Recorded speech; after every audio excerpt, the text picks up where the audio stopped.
Well, if you have been tuning in, you know that yesterday was a devastating loss for our community. A man took a husband and wife hostage. The husband was shot and killed. The wife was also shot along with a CHP officer. And tonight we are learning more about what led up to the scene and the chaos near Mahaney Park in Roseville. This is new video of investigators continuing to gather evidence tonight. Coming up in just a minute, our Brandon Rittiman is breaking down what led up to this incident with multiple people shot and why did this happen in such a public place. But first, tonight, I want to start with the victims. Our Alicia Machado is live in Roseville speaking with neighbors who knew the person that was killed. Good evening, Alicia. Alex, a very emotional day for neighbors who lived near James McEgan and his wife, still in shock to hear of their neighbor's passing. One woman we spoke with actually brought to tears as we broke the news to her that her neighbor had passed away after this shooting near Mahaney Park. Neighbors I spoke with say that Jim, as they called him, was a wonderful, kind man, and him and his wife were just the sweetest couple. They are still trying to fathom how something like this could happen to their neighbor, let alone something like this in their community. Police also revealed today that the second victim of this shooting, as you said, Alex, is his spouse. Neighbors are sending their thoughts and prayers to her, hoping she's able to make a full recovery. All the neighbors we spoke with today only had nice things to say about this couple. Take a listen to what one neighbor had to say who lives just down the road. They were the ones that decorated their house at Christmas time. They always smiled, they always waved, they always talked to you. We loved them as neighbors. If Mother Teresa was right here, they would be right with Mother Teresa. Now, neighbors tell me the couple enjoyed taking trips together and camping. We're told they were close to their faith, actively involved in church, and also helped others within the community.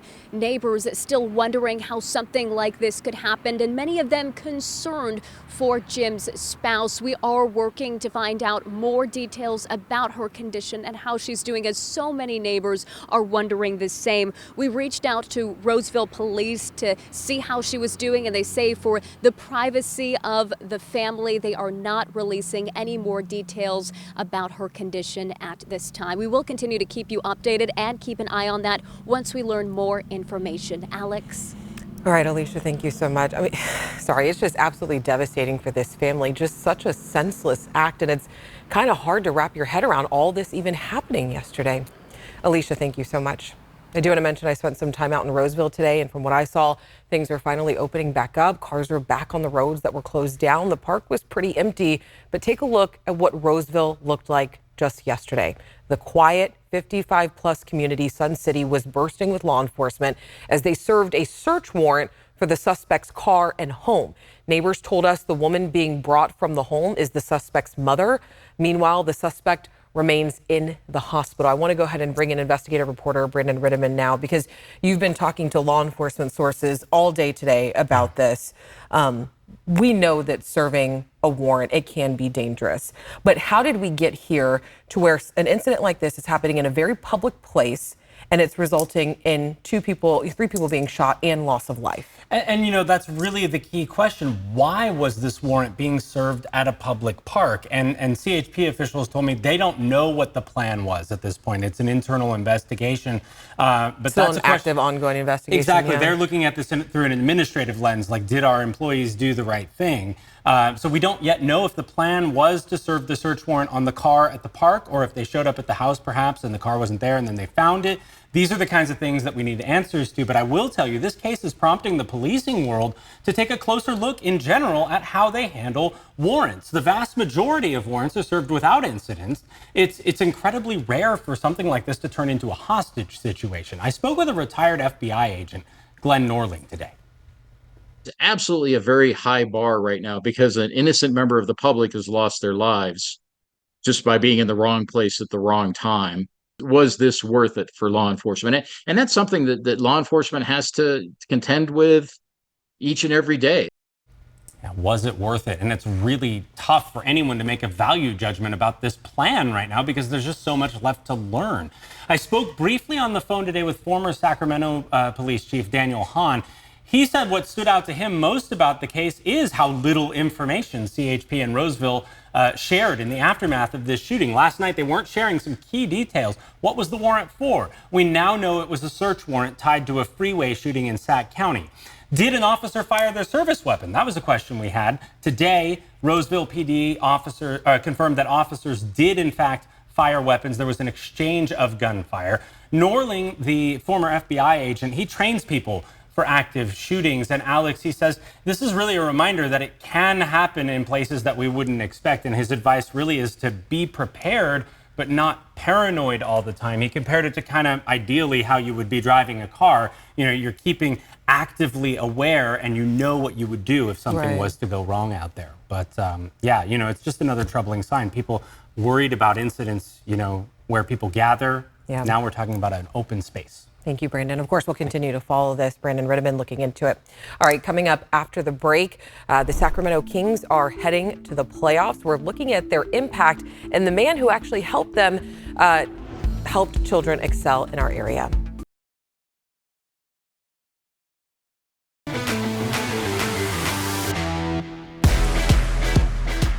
All right, you already know it's a big night at the Golden One Center. The NBA playoffs do not start until next week, but tonight the Kings are playing their last home game of the regular season. They are taking on the Warriors, and our Kevin John is in the arena right now.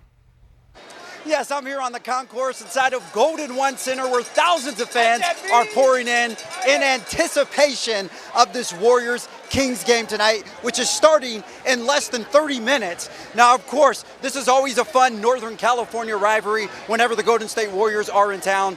And also, just to show you how high the stakes can be, this can also be a first-round playoff matchup between these two teams as well. Now, don't expect the Kings to be at full blast tonight. They will be sitting Domantas Sabonis, De'Aaron Fox, and Kevin Huerter. So, not to say the Kings are going to be coasting tonight, but they don't have their A players in there. With that being said, Golden State Warriors, there's a lot they still have to play for as they are looking to secure the 6th seed and stay out of the possible play-in tournament. One thing's for sure, we'll have a full recap of this game coming up at 11 o'clock right here on ABC 10.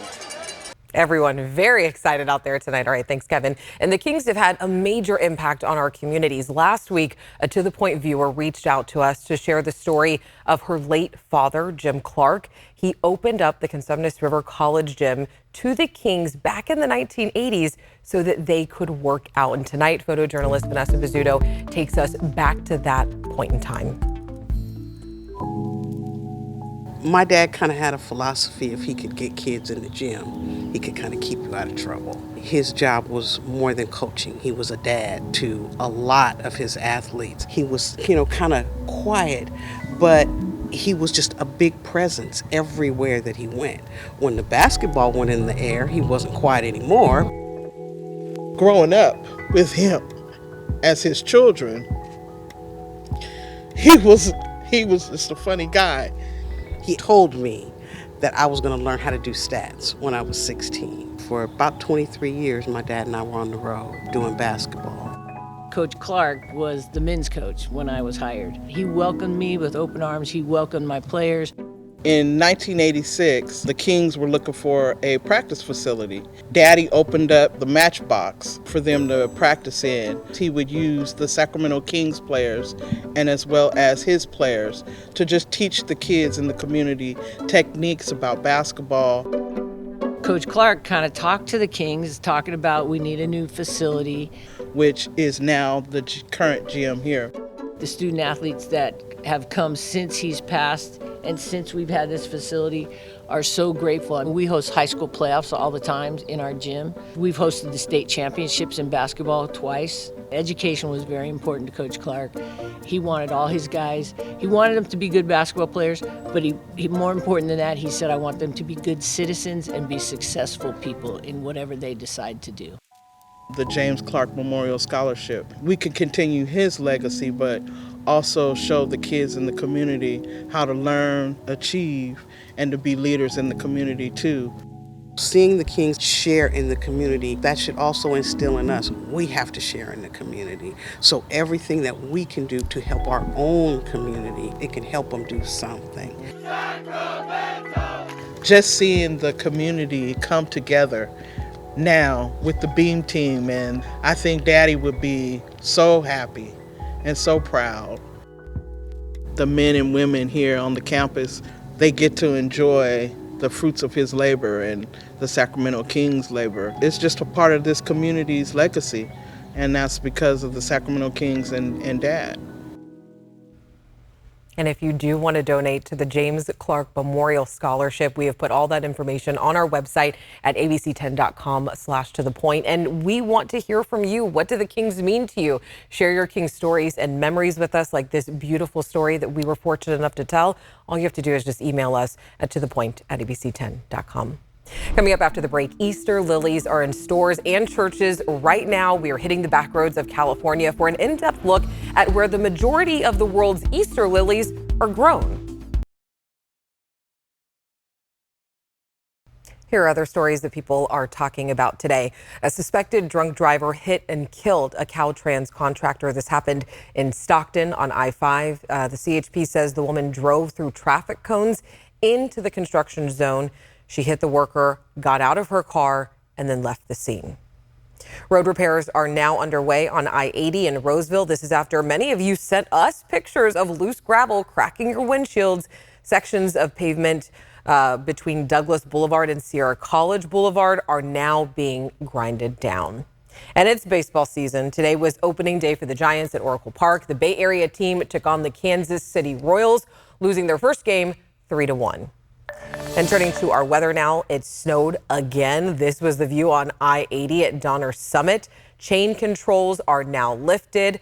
Carly, the good news, though, is it's going to be a nice weekend. Are you bringing the sunshine for this Easter? Oh, yeah, I'm bringing everybody the sunshine. You can thank me a little bit later, but looking at Sugar Bowl today, we did still get a lot of that snowpack coming in today, so that storm did drop us off about 7 inches. Sugar Bowl, Lower Lassen, 6.8 inches. Central Sierra Snow Lab, 4.7 inches, Kingville 3 inches, and Kirkwood, you're looking at about an inch. So it wasn't a big storm system that headed our way, but it did deliver us quite a bit of that snowfall. Let's take a look at the Big Mountain backyard. We are seeing some nice conditions out there, and those temperatures right around those mid to low 60s. You're seeing the upper 50s in Marysville, Tahoe at 39 degrees.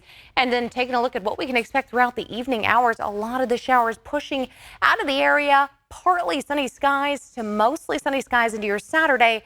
And then we will expect to see that sunshine and warm temperatures headed our way into Sunday and Monday. Now, we are looking at those warming temperatures as mostly drying us out, especially that soil out there. But take a look at these numbers from the midnight precipitation totals till now. We got about 1/1500ths of an inch in Sacramento, Placerville, about 1/4 Marysville and Auburn, and Stockton got about 1400ths of an inch. Looking at the 10-day forecast, upper 60s tomorrow, mid to upper 70s Sunday and Monday. And then you're looking here at those 70s continuing toward next weekend, Alex. I love it. I'm ready. I'm so ready for the 70s, Carly. All right. A familiar flower is in stores and churches right now. The Easter lily is a symbolic plant mentioned in the Bible. But did you know just one farming town in California is the source of a majority of the world's Easter lilies? And for the past year, ABC 10's John Bartel has followed the people who grow them. In tonight's Backroads, he discovered that there is so much more to it than picking flowers. The Easter lily. In the Bible, this little white flower is mentioned many times. It symbolizes purity, hope, rebirth, and the resurrection of Jesus Christ. It's a delicate flower that's only sold in stores for about 1 week. And if you've ever purchased or seen an Easter lily in North America, chances are it came from Smith River, the Easter lily capital of the world. So there's 4 farms that are essentially keeping this crop alive for Easter. For 3 generations now, Matt Westbrook's family has been sowing the soil at the northwesternmost border of California. Before World War II, lilies came from Japan. After World War II, they needed a new place to grow them. They brought them out here to the West Coast, and they grew the best right here in the Smith River Valley. Easter lilies thrive in Smith River's cool, foggy climate, but to be ready for the Easter holiday, preparations for the lily bulbs begin in July, when the flower first blooms. It's extremely labor intensive. It's planted by hand, it's disc budded by hand. It's packed by hand. Farmers in Smith River are not in the flower selling business, they're in the bulb selling business. And that's because a whole flower would not survive being shipped around the world. They have to be grown locally in greenhouses. And it's Linda Crockett's job to make sure that the flowers in the field are removed so the bulbs in the ground will be ready for Easter. As quickly as possible, get this flower off so we can have the sugars go down into the bulb and get a better bulb, because we're after the bulb. Flower removal is known as disbudding, and it's done by skilled laborers who lay belly down on this homemade contraption called a field creeper. Oh, I'm missing some back here. It's okay, there's people behind you. Okay, they're gonna pick up my mess then. Yeah. I am obviously not a skilled laborer. Many of the staff working in these lily fields have been here for over a decade. And just in case you're wondering, those flower petals left on the ground eventually decompose and turn into fertilizer. It takes on average 3 years of planting, growing, and disbudding before the bulb is ready to be sold. Each year in the ground, the bulb gets bigger, and if it survives stormy weather and disease, the bulb will be harvested in November. And so it's not like grown corn, because when you get done growing corn, you just ship your corn to the store. We have ongoing responsibilities through the production. Those responsibilities that Del Norte County Farm Bureau President Rob Miller is talking about is the delicate process of getting the bulbs out of the ground and shipped to greenhouses around the world so they can be grown locally for Easter. My favorite part about the lily is the day after Easter.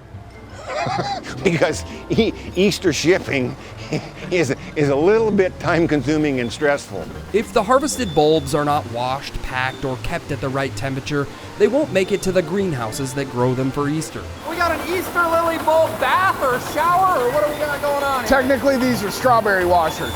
Okay. Because the Easter lily business is such a niche market, Spencer Westbrook has to use modified farm equipment in the packing house to make sure that the newly harvested bulbs are sorted by size so they can be shipped to greenhouse growers. Some guys in Oxnard, there's a Virginia truck was here yesterday. It's all over the world. It'll take about 90 to 120 days to grow the Easter lilies in the greenhouse. After that, local nurseries will deliver them to nearby stores or churches. It's a long journey for these flowers, but unfortunately, demand is not what it used to be for Easter lilies. There is less religious tie today with millennials than there was 40, 50 years ago. There's fewer and fewer people who are tied to church, and therefore the consumption of lilies isn't going up with the increase in population. Just 4 farms and a small group of workers produce a majority of the world's Easter lilies. It's a tough, labor-intensive crop, but regardless of the fluctuating demand for the flower, growing them is a labor of love for the people of Smith River. From the 70s, it was like 80 or 90. So I'm very passionate about this crop. That's why I've stayed with it. From the Easter lily capital of the world in Smith River, I'm John Bartell. Hope to see you on the Backroads. And you can find more Backroads stories on abc10.com/backroads, or just text the word Backroads to 916-321-3310. We're back after this. On this show, we always ask, because we want to hear it. We want to hear your points. The team reads through all of your comments, your texts, your emails. And coming up next week on To The Point, we are addressing mental health with our series, Anxiety Nation. And we want to answer any questions, comments, concerns that you have about mental health care or services. You can scan the QR code at the bottom of your screen and send us a text right now. But here's a look at what you can expect next week. Constantly worried about something not getting done. Some people call it the type A personality, they want everything in order. It's anxiety. When I got the diagnosis, I felt like a second-rate human. I shouldn't be feeling this way. Unworthiness, weakness, the feeling of being numb. My heart will start beating out of my chest, physical pain. It's uncomfortable, but it won't last forever.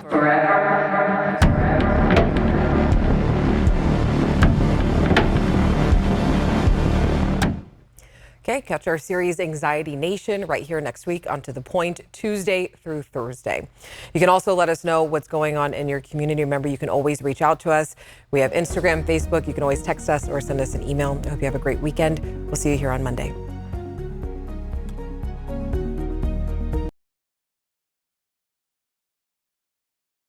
Hey, it's Alex. Just wanted to say thank you so much for watching.